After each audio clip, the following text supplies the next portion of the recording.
April 17వ తేదీ శుక్ర అమావాస్య ఎంతో విశేషమైన రోజు. శుక్రవారం నాడు వచ్చే అమావాస్యను శుక్ర అమావాస్య అంటారు. ఇది ఆధ్యాత్మికంగా మరియు జ్యోతిష్య శాస్త్రపరంగా చాలా పవిత్రమైనది. ముఖ్యంగా శుక్రుడు రవి వంటి గ్రహాల సంచారం కలయిక వల్ల ఈ రోజున ధనలాభం, అదృష్టం మరియు కెరీర్లో మంచి అవకాశాలు లభిస్తాయని ఒక నమ్మకం. శుక్రుడు సుఖ సంతోషాలు, ఐశ్వర్యానికి కారకుడు. ఈ అమావాస్య నాడు శుక్రుణ్ణి పూజించడం వల్ల ఆర్థిక కష్టాలు తొలగిపోతాయి. ఈ రోజున పేదలకు లేదా అవసరంలో ఉన్నవారికి దానం చేయడం వల్ల ఎంతో పుణ్యఫలం లభిస్తుంది. శుక్ర అమావాస్య రోజున ప్రత్యేకంగా లక్ష్మీదేవిని పూజించడం, శుక్రుడికి సంబంధించిన పరిహారాలు చేయడం చాలా ఉత్తమం. విశిష్టమైన రోజు. కలబంద మొక్కతో ఇలా చేస్తే చాలు ధనాదాయం పెరుగుతుంది, మీకు లక్ష్మీ కటాక్షం కలుగుతుంది, రాజయోగం పడుతుంది, నరదృష్టి, నరఘోష, నరపీడ తొలగిపోతాయి. కలబంద మొక్క చాలా శక్తివంతమైనది. కలబంద మొక్కలో త్రిమాతలు ఉంటారు: పార్వతీదేవి, లక్ష్మీదేవి, సరస్వతీదేవి. ఈ ముగ్గురు దేవతలు కూడా కలబంద మొక్కలో కొలువై ఉంటారు. ఔషధ మొక్కగా కలబంద ప్రసిద్ధి చెందింది.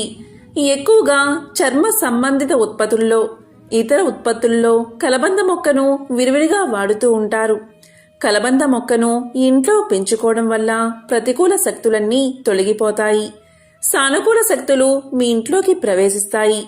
ఇక అమావాస్య రోజు కొన్ని పరిహారాలు పాటించడం వల్ల ఇంట్లో ఉండే దరిద్రాన్ని పోగొట్టుకోవచ్చు, లక్ష్మీదేవిని మన ఇంట్లోకి ఆహ్వానించవచ్చు. కలబంద మొక్కతో ఈ అమావాస్య రోజున ఏం పరిహారం చేస్తే ధనాదాయం పెరుగుతుందో, ఆరోగ్యం ప్రాప్తిస్తుందో ఇప్పుడు తెలుసుకుందాం. కలబంద మొక్కతో అమావాస్య రోజు పరిహారాన్ని పాటించడం వల్ల నరదృష్టి, నరఘోష తొలగిపోతాయి. మరి ఏం చెయ్యాలి అంటే, ఈరోజు ఒక చిన్న కలబంద మొక్కను ఇంటికి తెచ్చుకోండి. కలబంద మొక్క పెద్దదైతే ఆ మొక్కకు పక్కన పిలకలు వస్తాయి. ఆ పిలకలనైనా సరే వేలతో సహా పీకి తెచ్చుకోండి. అలా చిన్న కలబంద మొక్కను తెచ్చుకుని ఆ మొక్కను శుభ్రంగా కడగండి. నీటితో కడిగితే సరిపోతుంది. అలా కడిగిన తర్వాత ఆ కలబంద మొక్కను మీ చేతితో పట్టుకుని ఒకసారి ఇల్లంతా తిరగండి. ఇంట్లోని అన్ని గదుల్లో తిరగండి. అంటే కిచెన్, బెడ్రూమ్, హాల్, చివరికి బాత్రూంలో, ఇలా అన్ని గదుల్లో తిరిగిన తర్వాత ఆ మొక్కను తీసుకుని మీ ఇంటి బయటకు వచ్చేయండి. అదే విధంగా మీ ఇంటి చుట్టూ 7 సార్లు తిరగండి. అంటే ప్రదక్షిణ చేసినట్లు సవ్య దిశలో 7 సార్లు తిరగండి. అలా తిరిగిన తర్వాత ఆ కలబంద మొక్కను తీసుకువెళ్ళి మీ ఇంటి పెరట్లో కానీ, లేదా మీరు మొక్కలు పెంచుకునే ప్రదేశంలో కానీ, ఖాళీ స్థలంలో కానీ మొక్కను నాటండి. నాటి దాన్ని పెంచండి.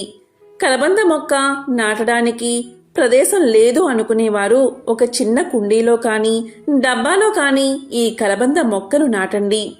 ఇలా మీ ఇల్లంతా తిప్పిన తర్వాత మీ ఇంటి ముందు కలబంద మొక్కను నాటితే ఆ కలబంద మొక్క మీ ఇంటిని కాపాడుతుంది, మీ కష్టాలను తొలగిస్తుంది, నరదృష్టి, నరఘోష, నరపీడను తొలగిస్తుంది, మీ ఇంట్లోకి ప్రవేశించే చెడు శక్తులను అడ్డుకుంటుంది. కాబట్టి ఈరోజు సాయంత్రం 6లోపు ఏ సమయంలో అయినా సరే ఈ చిన్న పరిహారాన్ని తప్పనిసరిగా పాటించండి. అమావాస్య రోజు చేసే ఏ పరిహారమైనా 1,000 రెట్ల ఫలితాలను ఇస్తుంది. కాబట్టి ఈరోజు తప్పనిసరిగా ఈ పరిహారాన్ని పాటించండి. కలబంద మొక్క ఎవరి ఇంట్లో అయితే ఉంటుందో ఆ ఇంట్లోకి ఎటువంటి బ్యాక్టీరియా కానీ, వైరస్ కానీ ప్రవేశించదు. అంతేకాదు, ప్రతి ఇంట్లో కలబంద మొక్కను 5 లేదా 6 మొక్కల వరకు పెంచుకుంటే అది మనకు చేసే మేలు అంతా ఇంతా కాదు. ప్రతి ఒక్కరూ ఇంటి ముందు ఒక కలబంద మొక్కను పెంచితే మన ఆరోగ్యం చాలా బాగుంటుంది. ఇది గాలిలోని వైరస్ను కూడా చంపుతుంది. మన ఇంట్లోకి ఎటువంటి చెడుగాల్ని రానివ్వకుండా కాపాడుతుంది.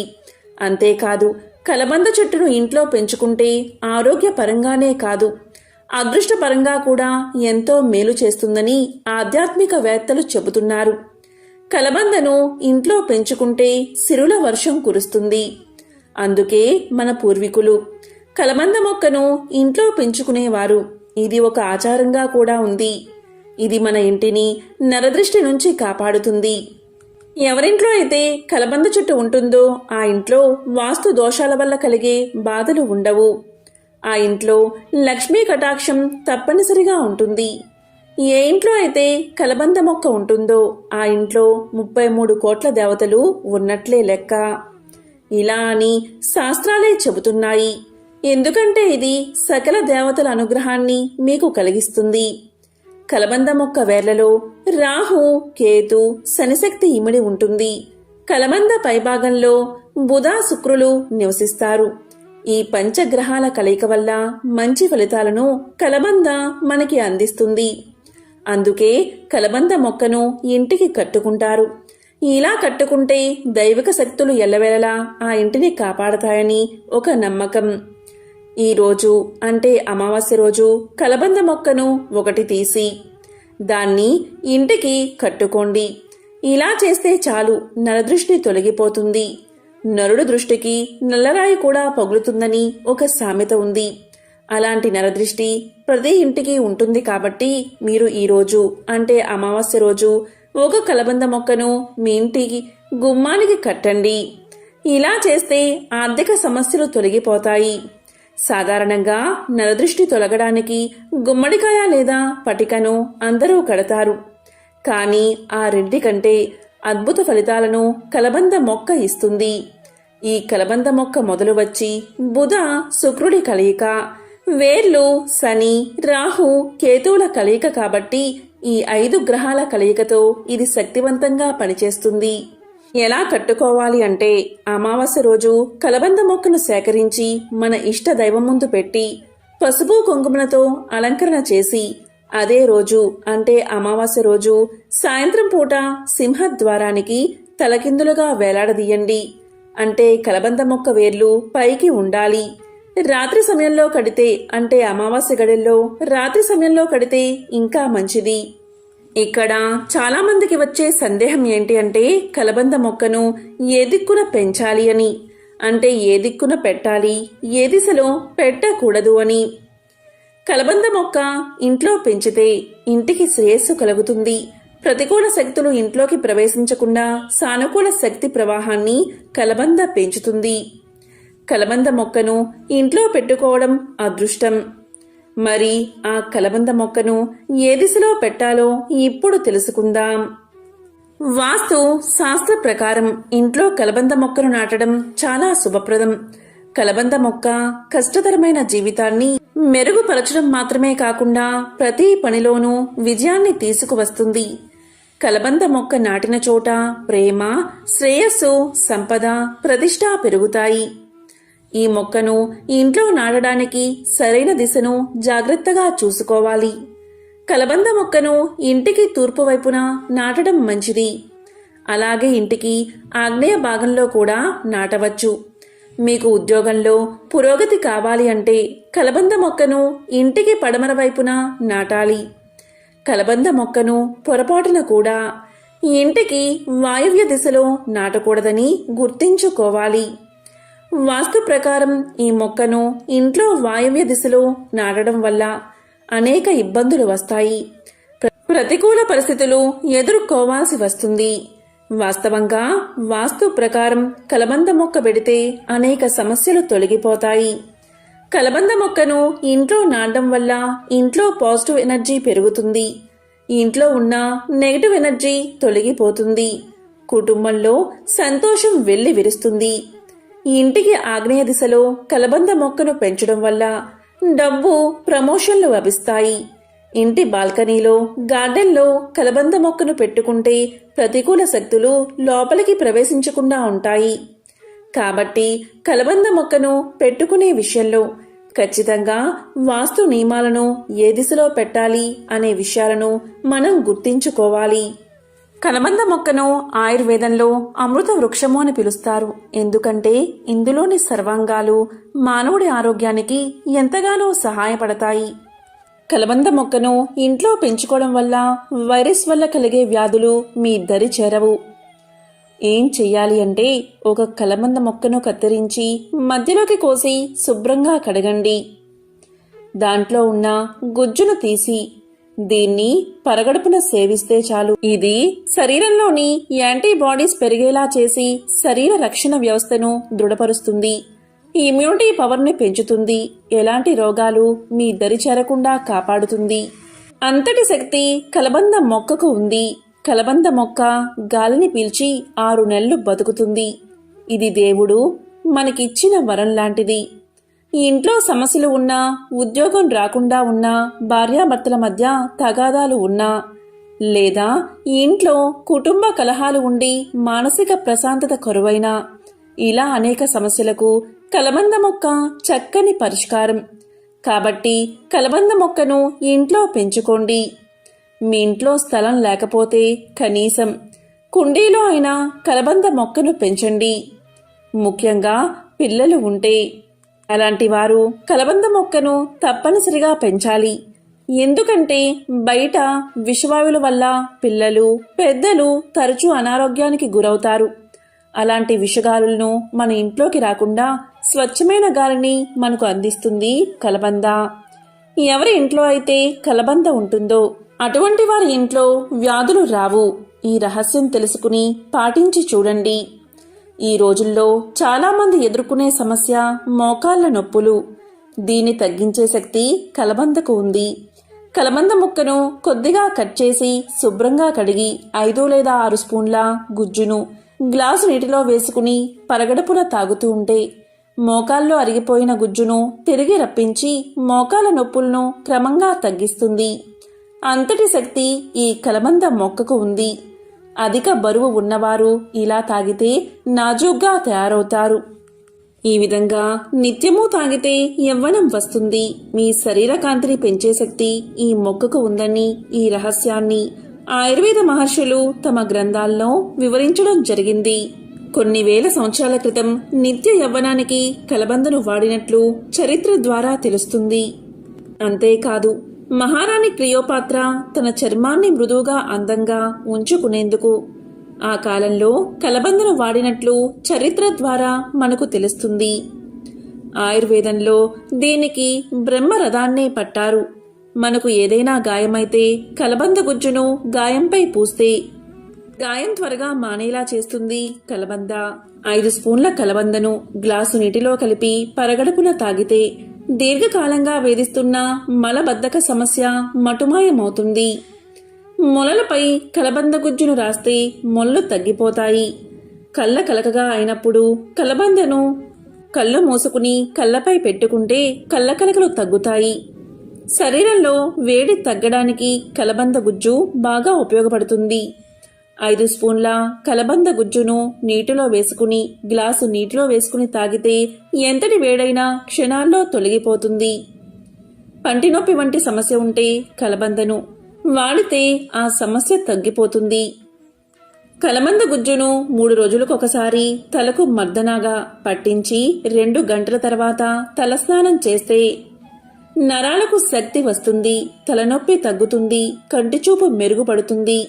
ఈ విధంగా కలబంద మనకు ఎన్నో విధాలుగా ఉపయోగపడుతుంది. ఈరోజు మీరు ఈ ఇంట్లో ఎప్పుడైనా సరే మీ దగ్గర గంగాజలం ఉంటే దాన్ని కొద్దిగా స్నానం చేసే నీటిలో వేసుకుని స్నానం చేయడం మంచిది. గంగాజలం మీకు దొరకకపోతే మీరు స్నానం చేసే నీటిలో కొద్దిగా పసుపు, కొద్దిగా కర్పూరం పొడి వేసుకుని స్నానం చేయండి. ఈరోజు స్నానం చేసే సమయంలో ఈ ఒక్క మంత్రాన్ని పఠిస్తూ స్నానం చేస్తే ఇంకా విశేషమైన పుణ్య ఫలితాలు మీకు దక్కుతాయి.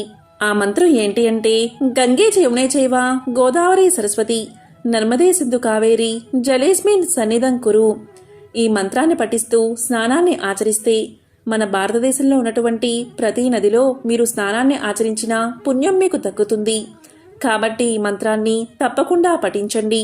ఇంతటి విశిష్టమైన మంత్రాన్ని మీరు పఠిస్తూ స్నానం చేస్తే మీరు గంగానదిలో స్నానం చేసిన మహాపుణ్యం మీకు దక్కుతుంది.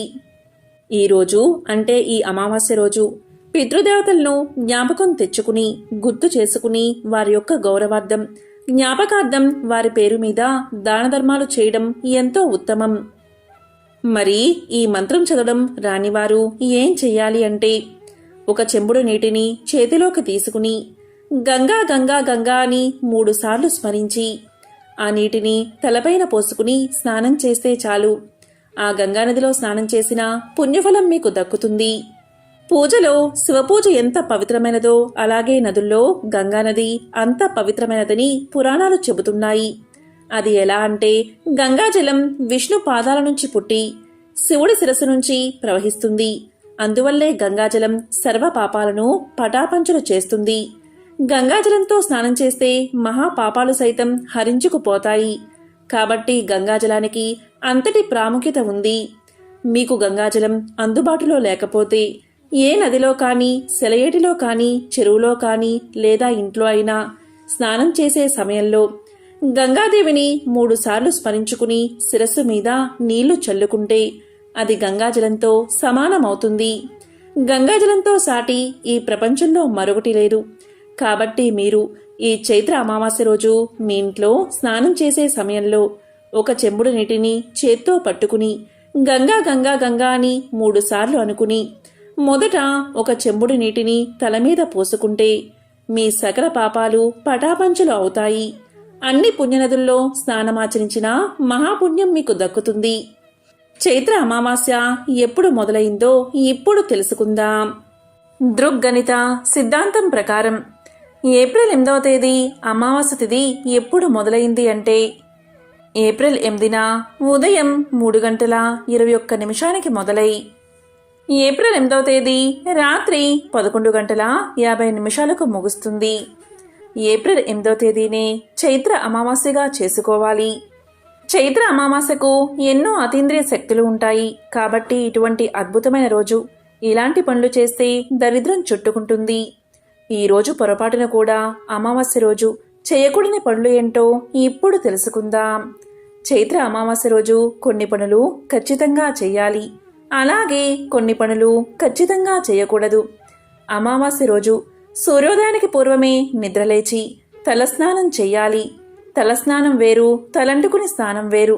తలంటుకుని స్నానం అంటే షాంపూ, కుంకుడుకాయ ఇలా పెట్టుకుని చేసేది. తల స్నానము అంటే కేవలం తల మీద నీళ్లు పోసుకుంటే దాన్నే తలస్నానము అంటారు.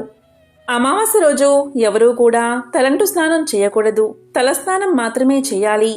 శక్తివంతమైన ఈ చైత్ర అమావాస్య రోజు పొరపాటున కూడా గోళ్లు కత్తిరించుకోవడం, జుట్టు కత్తిరించుకోవడం, షేవింగ్ చేసుకోవడం ఇలాంటి పనులు చేయకూడదు. ఇలాంటివి చేస్తే దరిద్ర దేవత ఇంట్లోకి ప్రవేశిస్తుంది. అలాగే చైత్ర అమావాస్య రోజు మధ్యాహ్నం పూట మాత్రమే భోజనం చేయాలి. రాత్రిపూట ఎటువంటి పరిస్థితుల్లో భోజనం చేయకూడదు. రాత్రి అల్పాహారం మాత్రమే తీసుకోవాలి. మన ఆరోగ్య స్థితిగతులు మారకుండా ఆరోగ్యంగా ఉండాలంటే, మన శరీరం శక్తిని పొందాలి అంటే అమావాస్య రోజు పొరపాటున కూడా ఈ కూర అస్సలు వండకూడదు. ఈరోజు పొరపాటున మాంసం కూర వండితే మహాపాపం తగులుతుంది.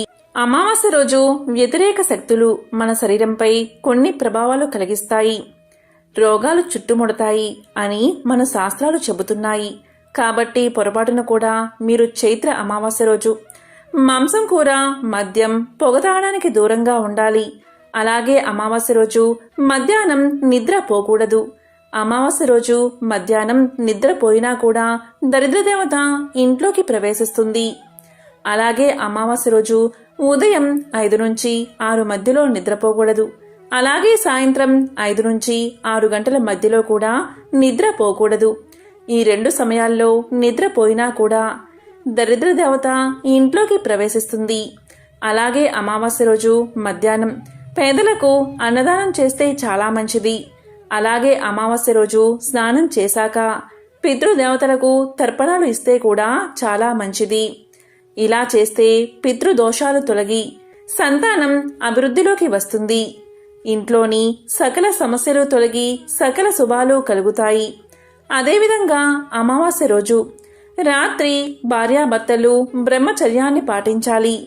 అలాగే లక్ష్మీదేవిని అమావాస్య రోజు ఖచ్చితంగా పూజించాలి. శూన్యతిథులైన అమావాస్య పౌర్ణములంటే అమ్మవారికి చాలా ఇష్టం. ఈ అమావాస్య రోజు లక్ష్మీదేవిని పూజిస్తే తప్పకుండా లక్ష్మీ కటాక్షం కలుగుతుంది. ఈరోజు నీళ్ళల్లో ఉప్పు వేసి ఇల్లంతా తుడవండి. అమావాస్య రోజు ఎవరైనా సరే కళ్ళు ఉప్పును నీటిలో వేసి ఆ నీటితో ఇల్లంతా తడిగుడ్డతో తుడిచి ఇంట్లో పూజా మందిరంలో లక్ష్మీదేవి ఫోటో దగ్గర ఆవు నెయ్యితో దీపారాధన చేసి లక్ష్మీదేవిని పూజించాలి. ఇలా చేస్తే ధనదేవత ఇంట్లోకి ప్రవేశిస్తుంది, దరిద్ర దేవత ఇంట్లో నుంచి బయటకు వెళ్ళిపోతుంది. ఈ చైత్ర అమావాస్య ఎంతో అతీంద్రియ శక్తులు ఉండే విశేషమైన రోజు. ఈ రోజు మీరు ఏం చేయకపోయినా ఈ చెట్టు కొమ్మను తెచ్చి ఇంట్లో ఇక్కడ పెడితే చాలు సకల శుభాలు కలుగుతాయి. అది ఏంటి అంటే అదే గార చెట్టు. గార చెట్టు లేదా గారమండ ప్రతి ఊర్లోనూ ఉంటాయి. ఈ గార చెట్టుకు అతీంద్రియ శక్తులు ఉంటాయి. ఈ గార చెట్టు మన ఇంట్లో ఉన్న దోషాలను, గ్రహ దోషాలను, నెగిటివ్ శక్తిని బయటకు తిప్పికొడుతుంది. మన ఇంట్లో వాస్తు దోషాలను పోగొడుతుంది. అందుకే మన పూర్వీకులు ఈ చైత్ర అమావాస్య రోజున ఇటువంటి పరిహారాలు పాటించేవారు. కాబట్టి ఈ విషయాన్ని అందరూ గుర్తుపెట్టుకోండి. ఈరోజు ఈ గారమండ చెట్టు దగ్గరకు వెళ్ళి కొంత నీరు పోసి మా ఇంటిని బాగు చేసుకోవడానికి నిన్ను తీసుకువెళ్తున్నాం తల్లి అని నమస్కారం చేసి చెట్టు కొమ్మను సేకరించి ఇంటికి తెచ్చుకుని ఇంటి ముందు గోడపై పెట్టి బరువును ఉంచండి. ఇలా ఈ రోజు రాత్రి 12 గంటల్లోపు చేస్తే మంచి ఫలితం మీకు దక్కుతుంది. ఈ గారమండ చెట్టు కొమ్మను మన ఇంటి ముందు పెట్టుకుంటే ఒక్కోసారి మనం కాలు కడుక్కోకుండా ఇంట్లోకి ప్రవేశిస్తాం. ఇలాంటి సందర్భంలో కూడా ఇంట్లోకి దుష్ట శక్తులు, నెగిటివ్ ఎనర్జీ వస్తాయి. ఎటువంటి గ్రహదోషాలు ఉన్నా పోగొట్టి ఇంట్లో ఎల్లప్పుడూ ఆనందంగా ఉండేలా చేస్తుంది ఈ గారమండ చెట్టు కొమ్మ. మన అభివృద్ధి నరదృష్టికి కారణం అవుతూ ఉంటుంది. మనకు నరదృష్టి, నెగిటివ్ ఎనర్జీ ఉంటే గొడవలు, ఆర్థిక ఇబ్బందులు, భార్యాభర్తల మధ్య సఖ్యత లేకపోవడం, సంతానం కలగకపోవడం, ఉద్యోగం రాకపోవడం, పెళ్లి ఆలస్యం అవడం, ఇలా అనేక సమస్యలు ఎదురవుతూ ఉంటాయి. కాబట్టి ఎంతో శక్తివంతమైన ఈ చైత్ర అమావాస్య రోజు ఈ గారమండ చెట్టు యొక్క కొమ్మను ఇంటికి తెచ్చి ఇంటి ముందు భాగంలో పెట్టుకోవడం వల్ల అన్ని సమస్యలు తొలగిపోతాయి.